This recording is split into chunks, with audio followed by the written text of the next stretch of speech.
Now, one thing I want to mention is that visa officers pay a lot of attention when talking to the primary F-1 visa applicant about whether or not they will have family members join them in the United States. This means that they will usually ask, hey, F-1 applicant, are you married? Do you have kids? And if the applicant says yes, then the officer often will ask, okay, you're going to go study in the US for 4 years.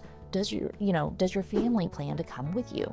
So this is really important, because if the F-1 applicant says, no, my family's gonna stay here, my wife has a job and my kids are in school, I don't wanna pull them out. Well, guess what? If 2 weeks later, the wife and the kids show up to apply for a visa and plan to join the F-1 visa applicant in the US, then the visa officer is going to think that somebody is lying. And this could be a big problem, not only for the F-2 visa applicants who will probably be denied, but also for the F-1 applicant who has already gotten a visa. It might even be grounds for the F-1 losing his visa. So something very important to keep in mind. But the second thing to be aware of is that beyond just the most important aspect of the F-2 visa application and interview, which is determining, the relationship and that the relationship exists. When the F-2 is interviewing, the officer will probably ask, how long have you been married? How many children do you have? What is your life like in the US? Those are some very common questions that'll be asked.